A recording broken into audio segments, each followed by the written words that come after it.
नमस्कार एसटीभी च्याटमा यहाँलाई हार्दिक स्वागत छ। म प्रकाश गिरी। एसटीभी च्याटको आजको अङ्कमा हामी चर्चा गर्नेछौँ हाम्रो शरीरको एउटा महत्त्वपूर्ण अङ्ग मृगौला र त्यो मृगौलाको एउटा भित्री पाटोको बारेमा हामी चर्चा गर्ने गर्छौँ। मानिसलाई समस्या पर्ने गर्छ, कतिपयलाई कि मृगौलामा समस्या भएपछि नयाँ मृगौला हाल्नुपर्ने, कतिपयलाई त्यो समस्या छ र त्यो हाम्रो प्रधानमन्त्री केपी ओलीकै मृगौला प्रत्यारोपणकै कारणले पनि यो विषय निकै ठुलो चर्चाको विषय बनेको छ र त्यो विषयको बारेमा एक किसिमले भन्दाखेरि त्यसले एउटा सचेतना पनि फैलाइदिएको छ कि नेपालमै मृगौलाको प्रत्यारोपण हुन सक्दो रहेछ भनेर। कुरा त्यतिमा मात्र सीमित रहेको छैन। यदि प्रत्यारोपण हुन्छ भनेदेखि कसरी हुन्छ, कहाँ कहाँ हुन्छ र प्रत्यारोपण भइसकेपछि त्यो मानिसले अपनाउनु पर्ने सावधानीहरू के हुन सक्छन्, यस्ता महत्त्वपूर्ण सवालहरू पनि यसमा जोडिएर आएका छन् र यो आम मानिसहरूले भोगिरहेको समस्या पनि हो। यो समस्याको बारेमा पनि आज हामी उत्तर खोज्ने कोसिस गर्नेछौँ। सँगै एउटा आम रूपमा ठुलो समस्या छ मृगौलाभित्र नै कि धेरै मानिसलाई मृगौलामा ढुङ्गा भनौँ स्टोन भएको हामीले धेरै घटनाहरू पाएका छौँ। त कसरी हुन्छ त्यो मृगौलामा स्टोन, त्यसलाई निकाल्ने कसरी अथवा हुनै नदिने कसरी, सबभन्दा महत्त्वपूर्ण पाटो त्यो रहेको छ। र हामी कहाँ यति ठुलो समस्या चाहिँ यो मृगौलामा किन आइराखेको छ अथवा भनौँ मृगौलाभित्र ढुङ्गा कसरी पस्छ, कसरी बन्छ र सँगै कतिपय मानिसहरूलाई अलिकति उमेर भइसकेपछि खास गरी पिसाब समस्याहरू पनि हुने गर्दछ र त्यो पिसाब सम्बन्धी समस्याको हल के हो, आजको अङ्कमा मूलतः यस विषयमा बढी केन्द्रित हुनेछौँ। र यसमा अहिले हामी जुन देश अहिले गत वर्षदेखि अहिलेसम्म हामी जुन भोगिरहेका छौँ कोभिड-19 को सङ्क्रमण, यसको असर कस्तो खालको पर्दछ, यो बिचमा कोभिडको र यो मृगौलाको सम्बन्ध कस्तो छ, त्यहाँ पनि हामी कुराकानी गरिन्छौँ। आज हामीसँग कुराकानीको लागि स्टुडियोमा हुनुहुन्छ डाक्टर अनिल श्रेष्ठ। उहाँ सिनियर कन्सल्टेन्ट युरोलोजिस्ट हुनुहुन्छ, वीर अस्पतालमा कार्यरत हुनुहुन्छ। त्यहाँ अध्यापन पनि गर्नुहुन्छ, सहप्राध्यापकको रूपमा केही स्टुडेन्टहरूलाई उहाँले तयार पनि पारिराख्नु भएको छ। डाक्टर साहब, यहाँलाई स्वागत छ। Thank you. निकै महत्त्वपूर्ण जिम्मेवारी र भूमिका निर्वाह गरिराख्नु भएको छ। डाक्टर साहबको चाहिँ विशेषज्ञता भनेको चाहिँ यो मृगौलाभित्र पनि यो चाहिँ सर्जरीको पार्ट भनेको प्रत्यारोपणको अपरेसनको पार्ट चाहिँ डाक्टर साहबको पार्ट पर्यो। कुराको सुरुवात नि डाक्टर साहब, जस्तो यो अलिकति कोभिडबाट अलिकति जेनरल आइडियाबाट कुरा गरौँ। जस्तो चाहिँ अहिले त कोभिडको काल छ, मानिसहरू डराएका छन् हिँड्न पनि, बोल्न पनि, भेटघाट गर्नको लागि पनि। यस्तोमा तपाईँको त झन् सर्जरीको पार्ट छ, अपरेसनको पार्ट छ। कोभिडकै बेलामा पनि सर्जरी हुन्छ डाक्टर साहब? कोभिडको बेलामा डेफिनेटली सर्जरी हुन्छ। कोभिडको बेलामा डिफ्रेन्ट सर्जरी, कोभिडै लागेको बिरामीको सर्जरी भयो, कोभिडै लागेको पनि अरू मान्छे, अब जस्तै एपेन्डिसाइटिस अथवा अरू सर्जिकल प्रब्लम त कोभिड बिरामीलाई पनि हुनसक्छ, उहाँहरूलाई दिनु पऱ्यो। कोभिड पोजिटिभ सर्जरी भयो त्यो। अनि कोभिडको बेलामा हामीले कोभिड नभए बेलामा आउने समस्याहरू मान्छेलाई त आइरहेको छ, जस्तै ढुङ्गाको प्रब्लम हुनसक्छ, आन्द्राको प्रब्लम हुनसक्छ, मृगौलाको क्यान्सर हुनसक्छ, पिसाबको थैलीको प्रोस्टेटको अपरेसन, पिसाब रोकेर त आउने बिरामी त कोभिड भए पनि आइरहेको छ। सो कोभिड नभएको बेलामा पनि नन कोभिड बिरामीहरूको पनि समस्या हामीले एड्रेस गर्नलाई सर्जरी त गर्नुपर्छ। भनेपछि कोभिड छ भन्दैमा अरू रोग नहुने छैन। त्यसले कोभिडले चाहिँ यो मृगौलाको जुन अहिले हामीले पार्टको कुरा गर्दैछौँ, खास गरी सर्जरीको के असर गर्छ त्यसलाई? कोभिड अब सबैलाई अहिले त थाहै छ, कोभिड भनेको चाहिँ अब रेस्पिरेटरी भाइरस हो। त्यो प्राइमरीली यसले चाहिँ छाती र फोक्सोलाई असर गर्छ। डाइरेक्टली यसले युरोलोजिकल समस्या त दिँदैन, तर सिभियर केसेसहरूमा यसले अब किडनी फेलियर, एकेआई भन्छ हामी, एक्युट किडनी इन्जुरी गरेर मृगौलाको समस्याहरू पनि सिभियर केसेसहरूमा आइसियू भर्ना भएको कोभिड बिरामीहरूलाई चाहिँ किडनीको मृगौलाको समस्या चाहिँ हुनसक्छ। तर प्राइमरीली कोभिडले मृगौलाको समस्या ल्याउने चाहिँ होइन।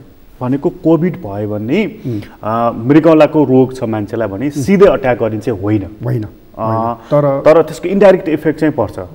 कसरी पर्छ त्यो चाहिँ अब कोभिड हुँदाखेरि, कोभिड भनेको चाहिँ इम्युनो कम्प्रोमाइज बिरामीहरूलाई अलिक बढी हुन्छ, उमेर पुगेको, अरू मोर्बिडिटी, अरू रोग, डायबिटिज अथवा अरू हाइपरटेन्सन, मुटुको रोग भएको बिरामीहरूलाई अलिक बढी चाप्छ त्यसले सिम्टम्सहरू। सबै हेल्दी बिरामीहरूलाई चाहिँ सिम्टम्स माइल्ड, थोरै सिम्टम्स भएर थाहा नपाइकन जान सक्छ भने रोग भएकोहरूलाई च्यापेर मल्टी अर्गन डिस्फङ्सन अथवा चाहिँ अरू अङ्गहरूको पनि समस्याहरू ल्याउँछ, त्यसमा किडनीको पनि समस्या आउँछ। अनि अब जस्तो तपाईको बडा महत्त्वपूर्ण कुरा गर्नुभयो डाक्टर, किनभने कोभिड हुने बित्तिकै मृगौलाको रोगीलाई डाइरेक्ट असर गर्ने होइन, किनभने यो श्वास प्रश्वास सम्बन्धी समस्या हो कोभिड भनेको चाहिँ, यसले छातीलाई बढ्दा असर गर्दछ। सर्जरीको पार्टमा भन्दा नि डाक्टर, हामी कहाँ चाहिँ अघि पनि हामीले भन्यौँ कि जस्तो मृगौलाको प्रत्यारोपण गर्नुपर्ने होइन, अब मृगौलाले काम गरेर ड्यामेज भयो अर्को हाल्नुपर्ने जुन छ नि, त्यो त तपाईँको मेजर पार्ट हो, तपाईँको महत्त्वपूर्ण काम नै त्यही नै रहेको छ। त्यो कति सजिलो छ, कति सम्भव छ हाम्रोमा नेपालमा डाक्टर साहब त्यो कुरा? सजिलो भनेको अब तपाईँको एक्सपर्टिजमा डिपेन्ड हुने भयो होइन। अब कुनै पनि साधारणै काम पनि नजानेको मान्छेलाई गाह्रो हुन्छ, एक्सपर्ट भयो भने त्यसले राम्ररी गर्छ अथवा सजिलो गरेर गर्छ। सो तपाईँको क्वेसनलाई एन्सर गर्नुपर्दा what I would say is नेपालमा सजिलै र सफल मृगौला प्रत्यारोपण गर्ने डक्टरहरू हामीलाई प्रशस्त त भन्दिनँ, हामीसँग छ, राम्रै नम्बरमा छ र हामीले डिफ्रेन्ट सेन्टरबाट विभिन्न सेन्टरबाट चाहिँ रेगुलरली दिइरहेको थियौँ। यो कोभिड भएर अहिले बिचमा धेरै अलमोस्ट सबै सेन्टरमा बन्द भएको थियो। हालै चाहिँ यो हामीले भक्तपुरको ट्रान्सप्लान्ट सेन्टरबाट त्यहाँबाट चाहिँ सुरु भएको छ, रिस्टार्ट भएको छ कोभिडमै पनि, र अरू सेन्टरमा अझ रिस्टार्ट हुन पाएको छैन बिकज अफ यो कोभिडको त्यसले गर्दा। सो धेरै वार्डहरूलाई कोभिड वार्डमा कन्भर्ट गर्नु पऱ्यो, म्यान पावर कन्ज्युम भएको भएर ट्रान्सप्लान्ट सर्भिस चाहिँ सबैमा कोभिडभन्दा अगाडि जस्तै सुरु चाहिँ भएको छैन। तर नेपालमा राम्रै नम्बरमा ट्रान्सप्लान्ट गर्ने सर्जन डाक्टर साहबहरू हुनुहुन्छ र हामीले दिइरहेको पनि छौँ, र अहिले त्यो नम्बर हामीले फर्दर ट्रेनिङहरू बढाएर त्यो नम्बरलाई नेपालैमा पनि डेभलप गर्न सकिन्छ जस्तो लाग्छ मलाई। त्यो भइ पनि राखेको छ, त्यसरी हामीले ट्रेनिङ दिएर अरू डक्टरहरू पनि उत्पादन गरिरहेका छौँ। एक्ज्याक्टली गरिरहेका छौँ हामीले। त्यो म्यान पावर चाहिँ डेभलपमेन्ट चाहिँ टिचिङ हस्पिटल र वीर हस्पिटलमा गरिरहेको छौँ, दुईवटा सेन्टर छ। र बाहिरको कुरा गर्दाखेरि बाहिर अब युरोलोजीको सुपर स्पेसियालिटी ट्रेनिङ चाहिँ बाहिर भरतपुर र धरानमा पनि रिसेन्टली सुरु भएको छ, त्यो स्टेबलाइज हुँदैछ त्यो सेन्टर, र राम्रोसित स्टेबलाइज भएको सेन्टर चाहिँ वीर हस्पिटल र टिचिङ हस्पिटल नै हो। अहिले हामीसँग चाहिँ यो मृगौला प्रत्यारोपण गर्नुपर्ने बिरामीहरूको जुन नम्बर छ नि डाक्टर, हजुर, त्यो हेरिकन हामीसँग भएको म्यान पावर डक्टरहरू जो भनौँ न ट्रान्सप्लान्ट गर्न सक्ने योग्य डक्टरहरू त्यो मिट हुन्छ त? माग र आपूर्ति मिट हुन्छ? डेफिनेटली हुँदैन, डेफिनेटली हुँदैन। त्यो मिट नभएको भन्दा पनि हामीलाई किडनी अभाइलेबल छैन। जस्तै डोनर अब नेपालमा अहिले अब बिस्तारै हुँदैछ, हामी डिजिज डोनर भन्छौँ, ब्रेन डेथ भइसकेको मान्छेबाट मृगौला निकालेर ट्रान्सप्लान्ट गर्दाखेरि चाहिँ जिउँदो मान्छेबाट होइन किडनी निकाल्नु नपर्ने हुन्छ। विदेशमा धेरै नम्बर चाहिँ यो ब्रेन डेथबाट गर्छ, हामी कहाँ त्यो ऐन पारित भइसकेको छ, त्यो सुरु हुन्छ चाँडै। त्यो भएपछि हामीसँग किडनी अभाइलेबल, ट्रान्सप्लान्टको लागि किडनी अभाइलेबल अलि बढी नम्बरमा चाहिँ हुन्छ।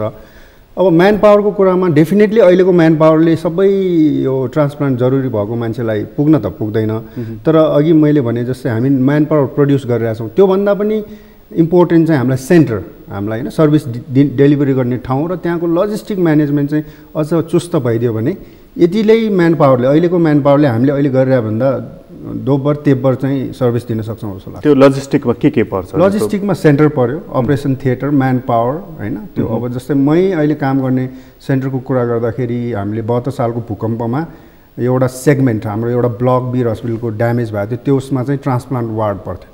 सो त्यो ट्रान्सप्लान्ट वार्ड एकदम राम्रोसित बनाइएको थियो पहिला। सो भूकम्पले त्यो हुँदाखेरि हामीले त्यो पुरा ब्लक भत्काएर टेम्पोररीली अर्को वार्डमा सिफ्ट गर्नु पर्दाखेरि हाम्रो सर्भिस डेलिभरी नराम्रो इम्प्याक्ट भएको थियो।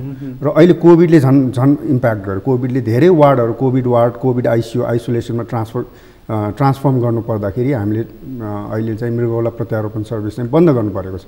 सो यो लजिस्टिक प्रब्लम, म्यान पावर ट्रेनिङदेखि यो चाहिँ अब जस्तो यो प्रत्यारोपण मृगौला ट्रान्सप्लान्ट गर्ने कुरा चाहिँ हामी कहाँ चाहिँ यसको माग चाहिँ कतिको छ? जस्तो यसको बिरामी कति छन् भनौँ न? बिरामी त धेरै छ, हामी कहाँ बिरामी धेरै छ।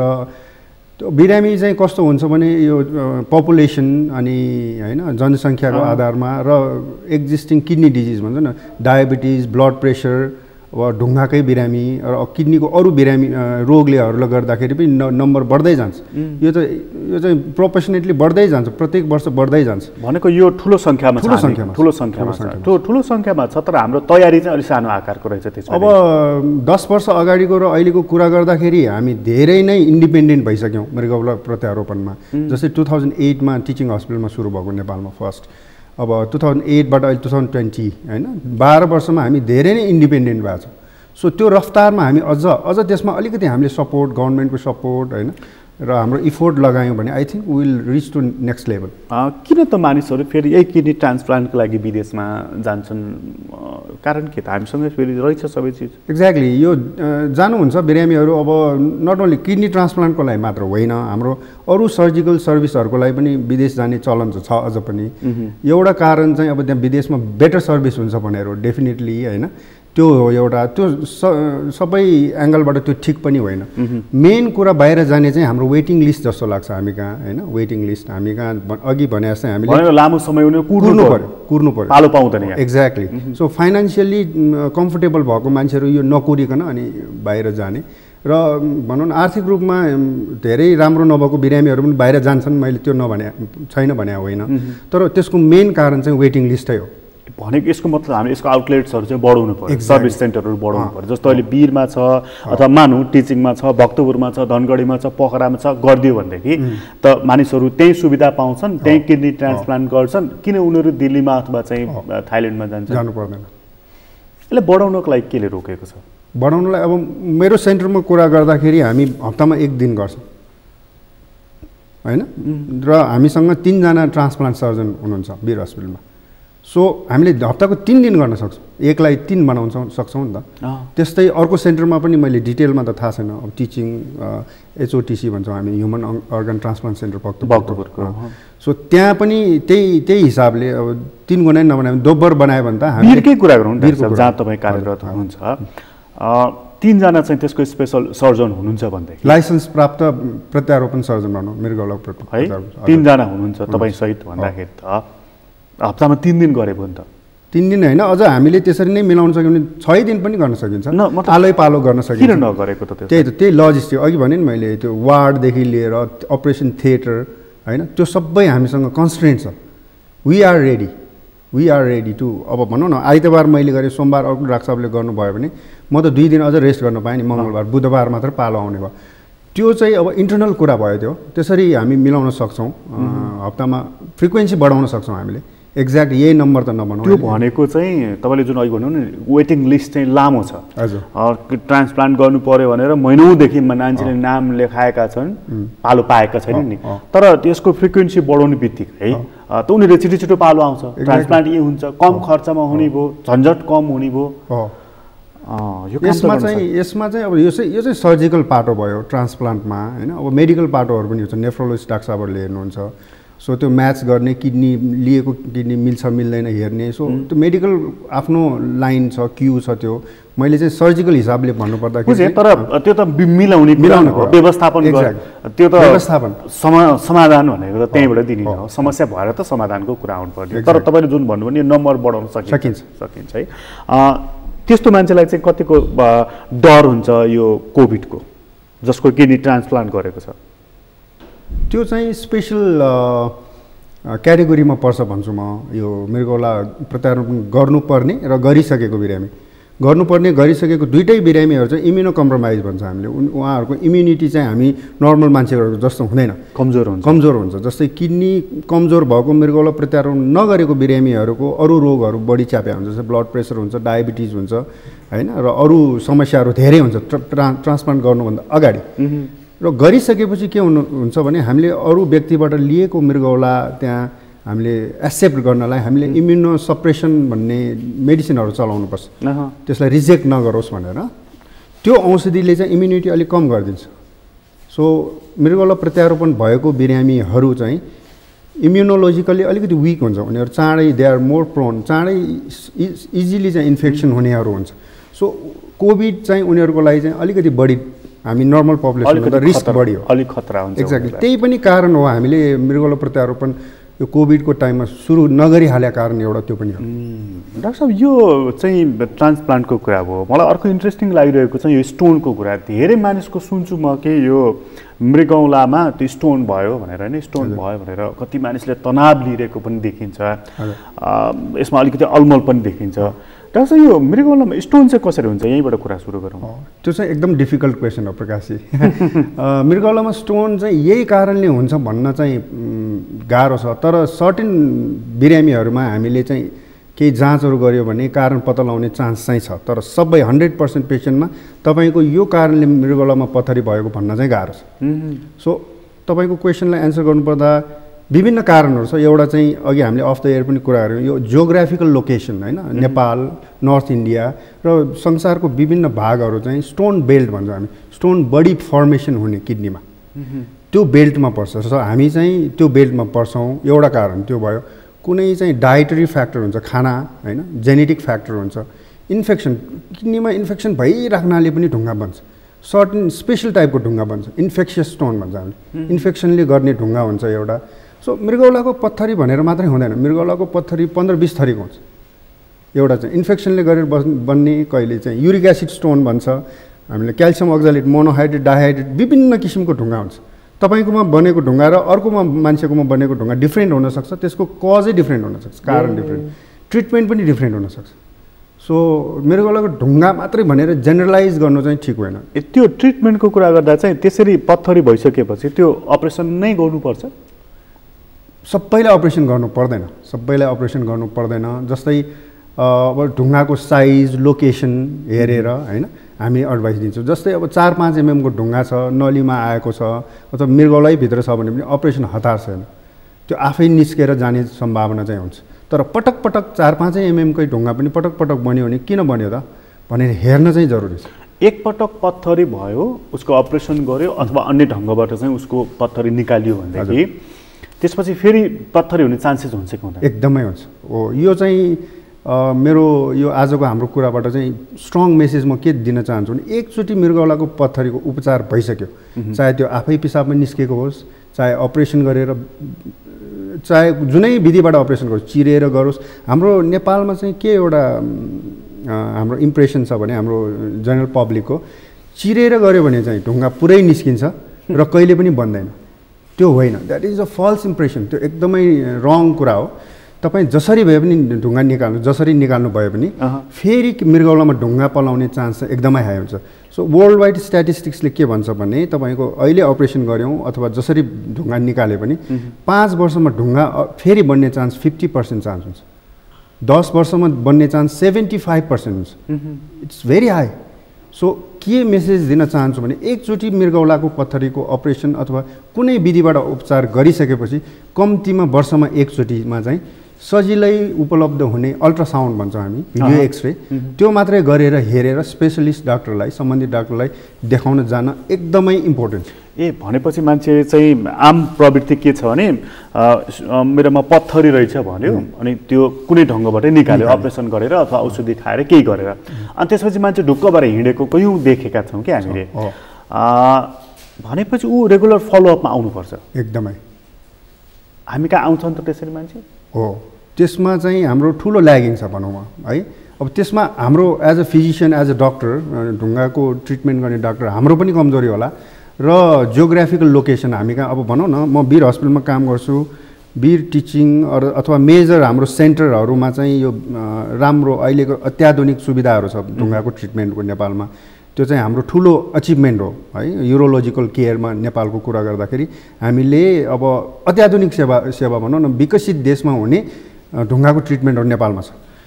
त्यो दिइसकेपछि हाम्रो वीर हस्पिटलमा अझ कुरा गर्दाखेरि चाहिँ बढी बिरामीहरू बाहिरबाट आउँछ, एकदमै गरिब, हामी कहाँ सर्भिसहरू सस्तो भएर पनि हो र राम्रो पनि छ, अनि बाहिरबाट आउँछन्। अब जस्तै भनौँ न एउटा एक्जाम्पल, मैले अस्ति कालीकोटको बिरामीको अपरेसन गरेँ, उहाँहरू राम्रो भयो, अपरेसन ढुङ्गा सक्यो भनेपछि उहाँहरू जानुहुन्छ र उहाँहरू आउनुहुन्न, उहाँहरूलाई हामीले सम्झाउन नसकेको हो कि उहाँहरूले नबुझ्नु भएको हो कि होइन, उहाँहरू अब हाम्रो भौगोलिक हिसाबले गाह्रो पनि भयो, त्यो भएर नआउनु भएको हो कि हामीले बुझाउन नसकेको हो। तर त्यसमा चाहिँ वी हेभ टु वर्क, हामीले अझ काम गर्नु जरुरी छ। त्यो किन भनेको भने वीर हस्पिटलको हामीले अस्ति 10-15 वर्षको डेटा हेर्दाखेरि ढुङ्गा भनेको हाम्रो क्यान्सर जस्तो होइन, ढुङ्गा भनेको बिनाइन डिजिज भन्छ हामीले। त्यसले मृगौला बिग्रिएको नम्बरहरू चाहिँ एकदमै स्केरी, एकदमै डरलाग्दो नम्बर छ। स्टोनले मृगौला बिगारेर केही वर्षपछि, आज मैले अपरेसन गरेँ, ढुङ्गाको सफल उपचार भयो, 5 वर्षपछि मृगौला बिग्रेर आउनेहरू धेरै छ। अर्को ढुङ्गा बनेर अथवा अरू केही कारणले मृगौला बिग्रेर आउने नम्बर चाहिँ विश्वको अरू डेटाहरूको दाँजोमा हामी कहाँ अलिक बढी पायौँ हामीले, हाम्रो डिपार्टमेन्टले। सो अहिले हामीले मृगौला निकाल्ने भन्छौँ, काम नगर्ने मृगौला निकाल्ने नम्बर चाहिँ ढुङ्गाले गर्दा बिग्रेको किडनीको नम्बर अलिक बढी छ, विच इज नट गुड। हामीलाई दुःख लाग्छ त्यो नम्बर हेर्दाखेरि। सो हाम्रो मेसेज के हो भने एकचोटि ढुङ्गाको अपरेसन भएपछि अघि भने जस्तै कम्तीमा वर्षमा एकचोटि सजिलो, आजकल त गाउँ गाउँमा पनि हुन्छ भिडियो एक्सरे, त्यो गरेर ढुङ्गा छैन अथवा किडनी राम्रो छ भनेर हेर्न जरुरी छ। मान्छे चाहिँ त्यो ढुङ्गा निक्लिसक्यो, पत्थरी निक्लिहाल्यो, म स्वस्थ भएँ भनेर त्यतातिर ध्यानै दिँदैन। तर त्यही कारणले अर्को 2 या 3 वर्षपछि या 5 वर्षपछि उसको मृगौला नै ड्यामेज हुन्छ। त्यो केस चाहिँ बढी भइरहेको छ। सिम्पल कुरा के भने मृगौलाको पत्थरी चाहिँ रिकरेन्ट डिजिज भन्छ हामीले। मृगौलाको पत्थरी भनेको एकचोटि लाग्ने रोग होइन, चाहिँ फेरि फेरि लाग्ने रोग भयो। रोगा लाग्यो जस्तै भनौँ न, आज रोगा लाग्यो मलाई अब रोगै लाग्दैन भने जस्तो होइन। त्यही भएर मृगौलाको पत्थरी भनेको फेरि फेरि लागिरहन सक्ने रोग हो। त्यसमा चाहिँ हामीले मृगौलाको अवस्था र फेरि आयो कि आएन भनेर चाहिँ हेर्न जरुरी छ। अहिलेसम्मको तपाईँहरूको डेटा चेक गर्दाखेरि अथवा त्यसलाई एनालिसिस गर्दाखेरि चाहिँ मृगौलामा पत्थरी भयो, त्यसको उपचारपछि पुनः मान्छेको चाहिँ मृगौला ड्यामेज भएको केसहरू बढी छ। है, बडा डेन्जर केस हो यो चाहिँ। किनभने हामीले पहिला हल्का रूपमा लियौँ, साधारण रूपमा लियौँ, मेरो पत्थरी निक्लिहाल्यो भनेर। तर अब यसरी हल्का रूपमा लिनु भएन। यसलाई अलिकति अवेरनेस पनि क्रिएट गर्नु पऱ्यो नि डाक्टर साहब। जस्तो यो वीरमा भयो अथवा कहीँ भयो, जस्तो यसलाई काठमाडौँभन्दा बाहिर पनि त फैलाउनु पऱ्यो नि त, उपचारको लागि पनि। अनि जस्तो चाहिँ यसबारेमा जानकारी, शिक्षा दिनको लागि पनि फैलाउनु पऱ्यो नि, त्यसमा केही भूमिका खेल्न सकिँदैन? सकिन्छ र भइ पनि रहेछ। यो कस्तो छ भने अब कुनै पनि रोगको उपचारको लागि विशेषज्ञ डाक्टर चाहियो होइन, त्यसपछि सेन्टर चाहियो। सो त्यो दुइटै अहिले लास्ट फ्यु इयर्समा नेपालमा त्यो चाहिँ सन्तोषजनक छ भन्छु म चाहिँ युरोलोजिकल सर्भिसहरूमा। जस्तै अब हामीले चाहिँ अब युरोलोजीको सुपर स्पेसियालिटी ट्रेनिङ पनि दिन्छौँ NAMS वीर हस्पिटलमा। सो त्यसबाट प्रोड्युस भएको, त्यसबाट उत्पादन भएको जनशक्ति चाहिँ अहिले देशको विभिन्न क्षेत्रमा, काठमाडौँ बाहिर भनौँ न, पोखरा, बुटवल होइन, नेपालगञ्ज, विराटनगरहरूतिर पनि अब उहाँहरूले त्यो स्पेसियालिटी सर्भिस चाहिँ दिइराख्नु भएको छ। सो सबै बिरामीहरू काठमाडौँमै आएर त्यो उपचारको चाहिँ सुविधा लिनुपर्छ भन्ने अहिले पहिला जस्तो अवस्था छैन। यो चाहिँ फैलिएको छ, अन्य ठाउँबाट पनि अझ पुगेको त डेफिनेटली छैन, काठमाडौँ जस्तो चाहिँ भइसकेको छैन बाहिर होइन, तर जिरो चाहिँ छैन। डाक्टर साहब, अनि यो जस्तो यो पत्थरीको कुरा गऱ्यौँ हामीले, अब तर कसरी पत्थरी हुन्छ भन्ने कुराको चाहिँ एक्ज्याक्ट यसको कारण चाहिँ पत्ता लाग्दो रहेछ। यो चाहिँ अलिक फरक, अलिकति अलि बेग्लै किसिमले रिसर्च गर्नुपर्ने विषय रहेछ। हामी कहाँ रिसर्च अत्यन्त कमजोर छ नि त फेरि, त्यसले गर्दाखेरि पनि यो पत्ता नलागेको होला। स्टोनकै कारणले चाहिँ किडनी, अहिले तपाईँले भनिहाल्नुभयो कि किडनी ड्यामेज भएको कुरा त गरिहाल्नुभयो, त्यसै कारणले क्यान्सर हुने अथवा अन्य समस्याहरू पनि हुन्छ? स्टोनकै कारणले क्यान्सर हुन्छ भन्ने त सकिँदैन, हुँदै नहुने पनि होइन। लामो समयसम्म किडनीमा स्टोन भइराख्दाखेरि त्यहाँ चाहिँ अब अर्कै किसिमको स्क्वामस सेल कार्सिनोमा भन्ने हुन चाहिँ सक्छ, त्यसको प्रोपोर्सन एकदमै कम छ। स्टोनले क्यान्सर गर्ने भन्दा पनि स्टोनले अरू समस्याहरू चाहिँ ल्याउँछ, जस्तै इन्फेक्सन र किडनीलाई नै ड्यामेज गर्ने, ब्लक गरेर किडनी फुलाएर अनि किडनी बिग्रिने चाहिँ बढी गर्छ। हामी कहाँ अर्को पनि समस्या छ नि डाक्टर साहब, जस्तो चाहिँ खास गरी अलिकति उमेर समूहका मानिसहरूलाई अलिकति उमेर पाको हुँदै गइसकेपछि यो पिसाब सम्बन्धी समस्या धेरै मानिसलाई, कति पिसाब पोल्यो भनिरहेका हुन्छन्, कसैलाई पिसाब भएन भनिराखेका हुन्छन्, अनेक खालको समस्याहरू, कसैलाई चाहिँ त्यो भनौँ न मूत्र नलीहरू चाहिँ सुन्निएको, मतलब अनेकौँ 50औं समस्याहरू सुनिन्छ क्या डाक्टर साहब। यो किडनीकै कारणले हो कि यो अलग्गै समस्या हो? चाहिँ होइन, यो चाहिँ अब उमेर पुगेपछि आउने पिसाबको समस्या भनेको केटा मान्छेमा चाहिँ प्रोस्टेट भन्ने एउटा अङ्ग हुन्छ हाम्रो, पुरुष ग्रन्थि, त्यो चाहिँ उमेर अनुसार बढ्दै जाने र त्यसको सेप चेन्ज हुने, बढ्न पनि बढ्छ, सेप पनि चेन्ज भएपछि त्यसले पिसाबको नलीलाई थिचिने र पिसाबको फ्लो बन्द अथवा चाहिँ सानो हुँदै पिसाबको समस्या अरू समस्या ल्याउने गर्छ केटा मान्छेहरूमा बढी। त्यो कतिको सिरियस समस्या हो त्यो? यो नेपालमा मात्र होइन, यो त अब पुरुष हाम्रो मेल पपुलेसनमा वर्ल्ड वाइड संसारभरि नै हो त्यो।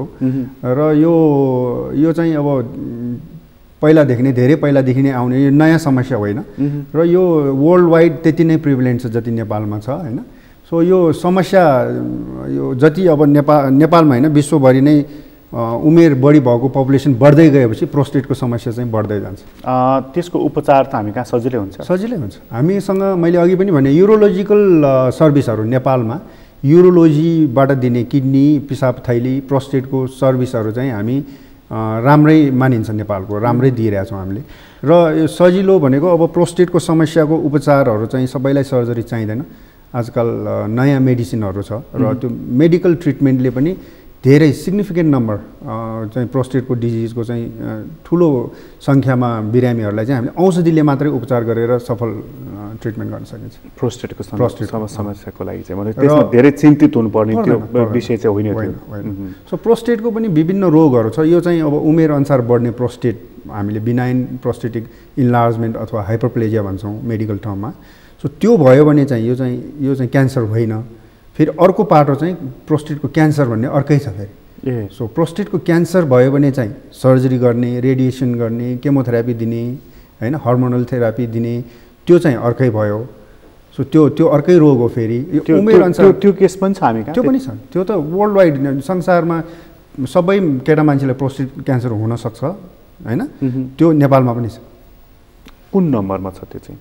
अब यो उमेर अनुसार बढ्ने प्रोस्टेट भन्छौँ नि, बिनाइन भन्छौँ हामी, नन क्यान्सरस भनौँ न, क्यान्सर नभएको रोग चाहिँ डेफिनेटली बढी हुन्छ। किनभने 50-55 वर्षपछि सबै मान्छेलाई केही न केही पिसाबको समस्या धेरै थोरै हुन्छ।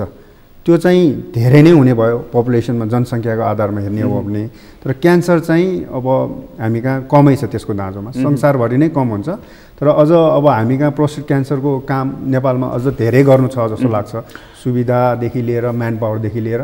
अब यति कुरा गऱ्यौँ नि डाक्टर साहब हामीले, जस्तो किडनीको ट्रान्सप्लान्टदेखि लिएर प्रोस्टेट चाहिँ सम्मको हामीले जुन कुरा गऱ्यौँ नि, स्टोनदेखि लिएर। अब जस्तो एकछिनलाई यसो कुरा गरौँ न, जस्तो अब तपाईँ मृगौला रोगको त तपाईँ निकै राम्रो ज्ञान छ तपाईँलाई यसबारेमा। त्यसलाई कसरी स्वस्थ राख्ने त? बजारमा त अनेक थरी कुराहरू छन् नि मान्छेको, यहाँ त्यहाँ। फेरि हामी कहाँ कस्तो छ भने मलाई यस्तो भयो भन्नुपर्छ, मलाई 50 थरी के भन्छ सल्लाहहरू हरेक मान्छेले। तपाईँ म डक्टर कहाँ जानु पर्दैन क्या, अरू नै डक्टरहरू भइसक्छ कि। त्यो चिजले चाहिँ पर्छ बिगारेको हो कि भन्ने लाग्छ क्या मलाई। फर्स्ट थिङ म तपाईँकै कुराबाट स्टार्ट गर्छु होइन। मैले भनेको चाहिँ मृगौलाको स्वस्थ कसरी राख्नु भने, मृगौलाको अब यो चाहिँ लास्टमा भन्ने कुरा हो, तर मैले फर्स्टमा भने मृगौलाको लागि एडभाइस चाहिँ मृगौलाको स्पेसलिस्टबाट लिने फर्स्ट होइन, अरूबाट नलिने। किनभने मेरो फलानुको यस्तो भएको थियो, उसले यस्तो गर्दा ठिक भयो भनेर त्यही चिज तपाईँलाई हुनुपर्छ भन्ने छैन। भनेको मलाई यदि मृगौला मेरो खराब भएको छ, मैले जुन औषधि खाएको छु अथवा जुन ढङ्गले मैले निको पारेँ, तपाईँलाई त्यो हुँदैन, बेग्लै हुन्छ। तपाईँलाई त्यो औषधिले उल्टो हार्म गर्न पनि सक्छ। अच्छा होइन। सो नट ओन्ली मृगौलाको मात्रै रोगमा होइन कि, यो अरू रोगमा पनि मेरो सल्लाह चाहिँ, अब मैले मान्छेलाई बुझ्ने हिसाबले के भन्छु भने, तपाईँ चाहिँ आलु पसलमा गएर कोट किन्न गएर भएन कि होइन, भने मतलब कोट किन्नलाई टेलरकोमै जानुपर्छ होइन। त्यो भएर तपाईँले मृगौलाको सुझाव लिनलाई मृगौलाकै डाक्टरको सुझाव लिनुपर्छ कि, अनि तपाईँले राम्रो सुझाव पाउनुहुन्छ। सुझाव त सबैले देला, तपाईँलाई चाहिने सुझाव चाहिँ मृगौलाको डाक्टरले नै दिनुहुन्छ। सो तपाईँलाई मृगौलाको केही समस्या अथवा कलेजोको केही समस्या भयो भने म कहाँ आउने होइन, कलेजोकै डाक्टरकोमा जानु पऱ्यो। कलेजोको डाक्टर त हो नि भनेर तपाईँलाई सोध्दा के गर्ने? कलेजोको डाक्टर साहबले दिने सल्लाह र मैले दिने सल्लाह धेरै फरक। तपाईँ चाहिँ जस्तो मृगौला रोग विशेषज्ञ भन्न मिल्छ तपाईँलाई?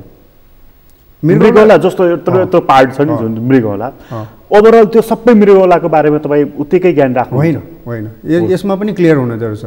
जस्तो मृगौलाको चाहिँ मेडिकल सर्भिस होइन, मेडिकल विशेषज्ञलाई चाहिँ नेफ्रोलोजिस्ट भनिन्छ, उहाँहरू अर्कै डाक्टर साहब हो, म चाहिँ युरोलोजिस्ट। अच्छा। सो युरोलोजिस्ट भने हामी चाहिँ सर्जन, मृगौलामा पर्ने अपरेसन गरेर निको हुने रोगहरू जस्तै पत्थरी, क्यान्सर होइन, र गाह्रो इन्फेक्सनहरू, पिप जमेकोहरू चाहिँ हामीले हेर्छौँ।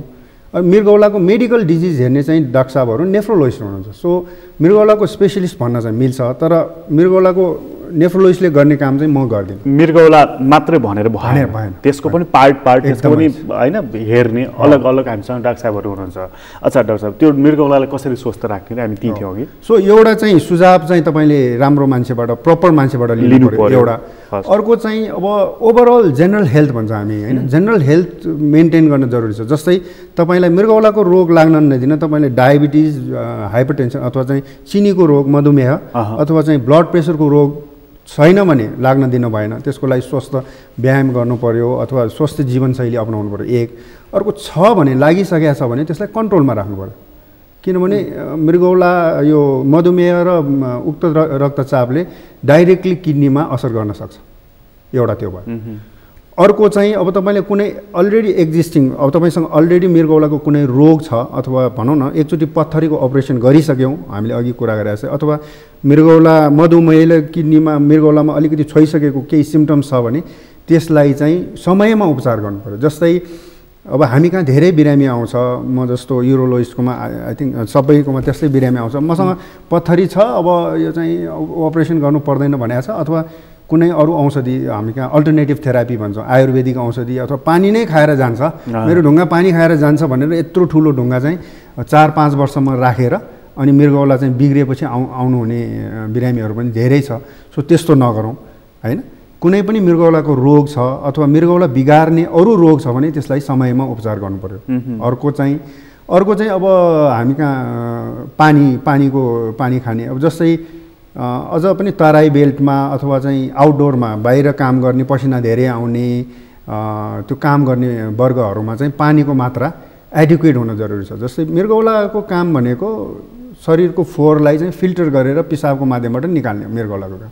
तपाईँले पानी कम खानुभयो भने हामीले चियादानीमा चिया छान्दाखेरि पानी कम हालेपछि त्यो फोहोर त निस्किँदैन त्यहाँबाट। So something like that. त्यस्तै चाहिँ मृगौला चाहिँ पानी कम भएपछि त्यहाँ समस्याहरू आउने, एडिक्वेटली हाम्रो फोहोरहरू फिल्टर गर्न नसक्ने हुन्छ। त्यही भएर एडिक्वेट पानी खान जरुरी छ। एडिक्वेट भन्नाले के हो भने चाहिँ अडल्ट हामी जस्तो वयस्क मान्छेलाई चाहिँ 1500 देखि 2500 ml 24 घण्टामा पिसाब हुन जरुरी छ। त्यति पिसाब हुने गरेर अब तपाईँको धेरै पसिना आएछ अथवा डायरिया भोमिटिङ भएको छ भने 2 लिटर पानी खाएर पुगेन नि, मात्र रिप्लेस गर्नु पर्यो। सो तपाईँले खाने पानीको एमाउन्ट भन्दा पनि पिसाब कति भयो भन्ने हेर्न चाहिँ जरुरी छ। मोटामोटी 1500 देखि 2500 ml चाहिँ तपाईँले पानी कति खानुभयो त्यो मतलब भयो, त्योसँग मतलब भयो। तपाईँलाई पिसाब कति भयो त्यो महत्त्व। तपाईँले 4 लिटर पानी खानुभयो, तपाईँले चाहिँ 3 लिटर चाहिँ डायरिया भएर निस्क्यो भने त पिसाबलाई पुगेन नि, मृगौलामा पानी गएको पुगेन। मान्छेले कति यो पनि हिसाब गरेको सुन्छु डाक्टर साहब, म जस्तो म पानी खाएँ, पसिना मलाई धेरै आएको छ, पिसाब चाहिँ कम लागेको छ, ठिकै छ पसिनाबाट गयो नि त भनेको सुन्छु कि होइन, त्यो भएन। जस्तै अब म चाहिँ मेरो बिरामीहरूलाई के भन्छु भने तपाईँले पानी खानु भएपछि कुनै न कुनै माध्यमबाट त्यो शरीरबाट निस्किनुपर्छ, नत्र त त्यो फुलेर त मान्छे त झन् बिरामी हुन्छ। निस्किने माध्यम भनेको एउटा पिसाब, दिसा, बान्ता, पसिना होइन, त्यो माध्यमबाट मध्ये एउटाबाट निस्किने हो। सो कतैबाट बढी निस्किरहेछ भने कतै कम हुन्छ। सो दिसा पसिनाहरू धेरै इम्पोर्टेन्ट छैन, तर मृगौलाबाट फिक्स नम्बर अफ पानी हाम्रो लिक्विड अथवा पिसाब निस्किन चाहिँ जरुरी छ। भनेको 24 घण्टामा कति जति निक्लिनु पर्यो पिसाब? 1500 देखि 2500 ml। अब तपाईँ कति अग्लो, हाइट, मोटो हुनुहुन्छ त्यसमा डिपेन्ड हुन्छ। बच्चा र ठुलो मान्छेमा फरक हुन्छ, अलिकति होचो मान्छे र अग्लो मान्छेमा फरक हुन्छ। सो एभरेजमा हामीले कुरा 1500 देखि 2500 ml त्यति चाहिँ तपाईँको 24 घण्टामा तपाईँलाई त्यति पिसाब भयो भने। डाक्टर साहब यो पनि सुनिन्छ कि पानी त म बेस्ट नै खाएको छु, एक्ज्याक्टली जस्तो कतिले चाहिँ 24 घण्टामा यति लिटर पानी मैले यति त खान्छु, नापेरै खान्छु, म यो सुन्छु क्या, त्यतिले पुग्छ? त्यो यस्तो छ। अर्को मिसकन्सेप्सन हाम्रो पब्लिकमा के छ भने सबै खालको मृगौलाको रोगलाई पानी खायो भने ठिक हुन्छ, अथवा पिसाब पोल्यो पानी खाने, मृगौलाको रोग केही छ पत्थरी छ पानी खाने, त्यो होइन। सो पानी मात्रै खाएर मैले 7 लिटर 8 लिटर पानी खान्छु, हामी कहाँ बिरामी आउँछ, म मर्निङ वाक जान्छु डाक्टर साहब अनि 1 लिटर पानी खान्छु होइन। त्यो पानी मात्रै धेरै खाएर मृगौलाको कुनै पनि रोग नलाग्ने अथवा लागिसकेको रोग निको हुने होइन। पानी तपाईँ अघि भने नि 1500 देखि 2500 ml पिसाब, त्योभन्दा बढी गराएर के पनि फाइदा छैन। कम गरायो भने हानि हुन्छ। सपोज तपाईँले 8 लिटर पानी 10 लिटर पानी खानुभयो भने त डेफिनेटली तपाईँको पिसाबको मात्रा त 3-4 लिटरमा बढ्छ नि, 5 लिटर होला। सो 2500 ml हुनु र 5,000 ml हुनुमा केही पनि फाइदा छैन। भने सिम्पल यसमा दिमाग यति मात्र लगाइपुग्यो कि तपाईँले पानी कति खानुहुन्छ त्यो मतलब छैन, पिसाब तपाईँलाई कति हुन्छ त्यो महत्त्वपूर्ण कुरा छ र त्यसमा हामीले ध्यान दिनुपर्छ कि मैले पानी खाएँ पसिनाको माध्यमबाट गयो भइहाल्यो नि, त्यो पनि भएन, पिसाब नै तपाईँलाई इम्पोर्टेन्ट कुरा रहेछ। त्यो पहेँलो पिसाब चाहिँ किन आउँछ नि डाक्टर साहब? पहेँलो पिसाबहरू धेरै कारणहरू छ। पहेँलो पिसाब हुने एउटा अब सिम्पल कुरा पानी नै कम भयो, कन्सन्ट्रेट भयो पिसाब होइन। तपाईँले पानी कम भएपछि त त्यसमा घुलेको सल्युटहरू त कन्सन्ट्रेट हुनुभयो, त्यसपछि गाढा रङ देख्छ, त्यो एउटा हो। त्यो चाहिँ पानी बढी खाएपछि निको हुन्छ, त्यो एउटा भयो। अर्को चाहिँ कहिलेकाहीँ चाहिँ अब स्पेसल्ली ओल्ड एजमा हामी उमेर धेरै भएकोमा चाहिँ गाढा पिसाब आयो, नर्मल पानी खाँदाखेरि पनि गाढा पिसाब आयो भने त्यो राम्रो होइन। त्यो चाहिँ गाढा पिसाब नभइकन रगत हुनसक्छ, त्यो आँखाले नदेख्ने माइक्रोस्कोपिक हेमाजुरिया भन्छ हामी होइन। त्यो रगत थोरै मिसिँदाखेरि पनि गाढा पिसाब देखिन्छ। सो त्यो पनि सजग हुन जरुरी छ, जचाइहाल्नुपर्छ उमेर धेरै भएकोमा स्पेसली। अर्को गाडा पिसाब आउने चाहिँ कति अब खानाले गर्दा हुन्छ, कलर भएको खानाहरू हामी चुकन्दर भन्छौँ, बिटरुट, त्यो खाँदाखेरि गाडा पिसाब आउन सक्छ। भाइटामिनहरू हामी बजारमा पाएको भाइटामिनहरू खाँदाखेरि पनि पिसाब अलिकति गाडा आउन सक्छ। अरू धेरै औषधिहरूले पनि आउन सक्छ। किडनीमा चोट लाग्यो भने पनि त्यो रगत जस्तो रगत माध्यमबाट चाहिँ गाडा रगत पिसाब आउन सक्छ। विभिन्न कारणबाट, तर तपाईँ जुनसुकै कारणबाट आएको छ भने पनि अलिकति नर्मल भन्दा अलिकति फरक खालको कलर छ भने सिम्पल पिसाबको जाँच हामी जुन 50-60 रुपियाँमा हुन्छ त्यो नेपालमा हैन, युरिन रुटिन जाँच भन्छ, त्यो एउटा गर्यो भने पनि त्यसबाट चाहिँ पिसाब किन गाडा आएको भन्ने कुरा, सिम्पल कुराहरू चाहिँ थाहा हुन्छ। अब त्यो मृगौला चाहिँ स्वस्थ राख्नको लागि अघि तपाईँले जुन खानपानदेखि हामीले यहाँसम्मको कुरा गऱ्यौँ नि डाक्टर साहब, जस्तो चाहिँ अब यसलाई यो कति स्वस्थ छ मेरो मृगौला, कति छैन भन्ने कुरा चाहिँ कति समयमा यसको चेकअप रेगुलर भनौँ न, ठिकै छु म, तर हाम्रो बानी कस्तो छ कि बेडमा नपरुन्जेल छ त म डाक्टर साहबकोमा जान्दैन, हाम्रो ओभरअल हाम्रो त्यो छ नि त होइन। त मृगौलाको हकमा यसलाई यदि स्वस्थै राख्ने हो भनेदेखि चाहिँ कति समयमा यसलाई चेक गर्नुपर्छ? अब नेपालमा पछिल्लो केही वर्षदेखि अब अलिकति हेल्थ कन्सियसनेस चाहिँ बढ्या छ, स्पेसली काठमाडौँमा होइन। हेल्थ प्याकेजेसहरू डिफ्रेन्ट सेन्टर्सहरूबाट पनि overall health general health checkup भनेर प्याकेजहरू डेभलप चाहिँ गरेको छ, त्यसले पनि सर्टन स्क्रिनिङ चाहिँ हुन्छ। तर अब स्वस्थ मान्छेलाई कुनै पनि रोग छैन भने अब पटक गएर जाँचहरू गर्न जरुरी छैन। तर सर्टन एज पछि कुनै अब डायबिटिज ब्लड प्रेसरहरू छ भने चाहिँ वर्षमा एकचोटि चाहिँ तपाईँले पिसाबको सिम्पल जाँच, युरिन रुटिन जाँच मात्रै गर्नुभयो भने पनि धेरै हदसम्म हामीले मृगौलाको रोगहरू छ कि छैन भनेर स्क्रिन गर्न सक्छौँ। हाम्रो मेडिकल भाषामा युरिनको रुटिन जाँचलाई मृगौलाको ऐना पनि भन्छ, त्यसले देखाइदिन्छ। त्यो चाहिँ कुन उमेर समूहको मानिसले चाहिँ भनौँ न वर्षमा एकचोटि गर्दाखेरि कुन उमेर समूहको? 40 वर्ष नागेपछि चाहिँ क्रोनिक डिजिजहरू बढ्न सक्छ हाम्रो, जस्तो डायबिटिज हाइपरटेन्सन लाग्ने सम्भावना बढी हुन्छ होइन। अथवा एक्जिस्टिङ तपाईँसँग अलरेडी छ कुनै मृगौलाको रोग अथवा मधुमेह रक्तचाप अलरेडी छ भने त गर्नै पर्यो। अहिले चाहिँ एउटा ट्रेन्ड पनि डेभलप भएको छ नि डाक्टर साहब, जस्तो चाहिँ रेगुलर मर्निङ वाक गर्ने, कतिपयले व्यायामहरू गर्ने, यो पनि देख्छु म सहरी क्षेत्रमा। ग्रामीण क्षेत्रमा चाहिँ अब कामको अलिकति प्रेसर हुने भयो हुनाले उनीहरूले त्यति कति मेन्टेन गरेका हुन्छन्, त्यो अलग्गै रिसर्चको पार्ट हो। तर अलिकति सहरी एरियाहरूमा चाहिँ त्यसले कतिको मद्दत गर्दछ कि तपाईँको मृगौला अथवा शरीरलाई स्वस्थ राख्नको लागि? त्यो चाहिँ ओभरअल जेनरल हेल्थको लागि त मद्दतै गर्छ। अब कार्डियाक होइन, जस्तै मुटु स्वस्थ राख्नलाई मृगौला हाम्रो शरीरको सबै अङ्ग चाहिँ एउटा एक अर्कासँग इन्टरकनेक्टेड हुन्छ। तपाईँ मुटुमा समस्या आयो भने मृगौलामा समस्या आउन सक्छ, मृगौलामा समस्या आयो भने मुटु फोक्सो दिमागमा समस्या आउन सक्छ। सो एउटा अङ्ग पुरै ड्यामेज भयो भने अर्को अङ्गलाई इफेक्ट गर्न सक्छ। जेनरल हेल्थ भन्ने टर्मिनोलोजी चाहिँ त्यही भएर डेभलप भएको, जेनरल हेल्थ होइन, तपाईँको एउटा कुरा होइन, जेनरल हेल्थ मेन्टेन हुन जरुरी छ। सो यो मर्निङ वाक एक्सर्साइजहरूले चाहिँ तपाईँलाई जेनरली फिट राख्छ, त्यो त एकदमै जरुरी छ। औषधिको मात्र त होइन, लाइफस्टाइल मोडिफिकेसन चाहिँ पनि एउटा उपचारको पाटो। खानपान डेफिनेटली। अब मृगौलाकै कुरा गर्दाखेरि खानपानमा चाहिँ हामीले अघि तपाईँले मृगौला कसरी स्वस्थ राख्ने भन्नुभयो, त्यसको उत्तरमा चाहिँ खानपानमा के गर्नु पर्यो भने पानी एडुकेट हुनु पर्यो। 1500 देखि 2500 ml पिसाब हुने गरी पानी खानु पर्यो। नुन कम खानुपर्छ। मृगौला रोग भइसकेकोले त नुन कम खानै पर्यो। पथरी भएको मान्छेलाई पनि नुन कम खाएको राम्रो होइन। ब्लड प्रेसर भएकोले नुन कम खानु पर्यो। सो ब्लड प्रेसर चिनी कन्ट्रोल गर्नलाई पनि अब आफ्नो डाइट मोडिफिकेसन गर्नु पर्यो। अर्को चाहिँ मृगौलाको सम्बन्धमा पानी एडुकेट भयो। खानामा चाहिँ हामी फलफुल सागपातहरूलाई बढी इन्करेज गर्छौँ मासुभन्दा पनि। नन भेजिटेरियन डाइट भन्दा भेजिटेरियन डाइट चाहिँ किड्नीलाई स्पेसल्ली पथरीको हिसाबमा कुरा गर्दाखेरि मासु खाने, रेड मिट खाने, मासु खाने मान्छेहरूलाई पथरीको चान्स चाहिँ भेजिटेरियन डाइटभन्दा स्लाइटली हाई चाहिँ वर्ल्ड वाइड डेटामा पाएको छ। सो तपाईँको अब त्यो पथरी कुन किसिमको हो भनेर केमिकल एनालाइसिस गर्यो भने त अझ राम्रो हुन्छ। तर जेनरली हामीले एडभाइस दिँदाखेरि चाहिँ भेजिटेरियन डाइटलाई चाहिँ अझ त्यसले चाहिँ त्यो शाकाहारी तपाईँ यदि भोजन गर्नुभयो फलफुल सागपात होइन यो चिजले चाहिँ अझ किडनीलाई स्वस्थ राख्नु मद्दत गर्दछ। नुनको मात्रा पनि कम गर्नु, नुनको मात्रा कम गर्नु। क्याल्सियम अक्जालेट स्टोन भन्छौँ हामीले, एउटा एक किसिमको ढुङ्गा अलिक फ्रिक्वेन्टली क्याल्सियम अक्जालेट स्टोन चाहिँ किडनीमा हुने स्टोनमध्ये सबैभन्दा फ्रिक्वेन्ट स्टोन हो यो वर्ल्ड वाइड। नेपालमा पनि सर्टेन रिसर्चले देखाइसकेको छ। सो त्यो स्टोनको कारण एउटा कारण चाहिँ हामीले सोडियम क्लोराइड होइन अब नुन पनि हो। सो पत्थरी भइसकेको छ भने नुन केही मात्रामा कम खाँदाखेरि चाहिँ हाम्रो खानपानमा यो पनि छ नि डाक्टर साहब, जस्तो चाहिँ हामी जस्तो भान्सामा जस्तो दाल छ हामी त्यसमा पनि नुन हाल्छौँ, तरकारी केही पकाएको छ त्यसमा पनि प्लस नुनै हाल्छौँ, यता अम्लेट बनाएको छ त्यसमा पनि नुनै हाल्छौँ, थोरै थोरै हालौँला तर तीनवटा चिजमा मिसिँदा त धेरै भयो नि त। त्यो चिजलाई त हामी हेरिरहेका भने त्यो पार्टमा पनि ध्यान दिनु पर्यो। यी चिजले चाहिँ तपाईँको मृगौलालाई स्वस्थ राख्नको लागि मद्दत गर्दछ र टाइम टु टाइम चेकअप गरायो भनेदेखि तपाईँले भने जस्तो ऐना हो त्यो होइन, त्यसले देखाइहाल्छ कि तपाईँको मृगौलाको अवस्था के छ भनेर।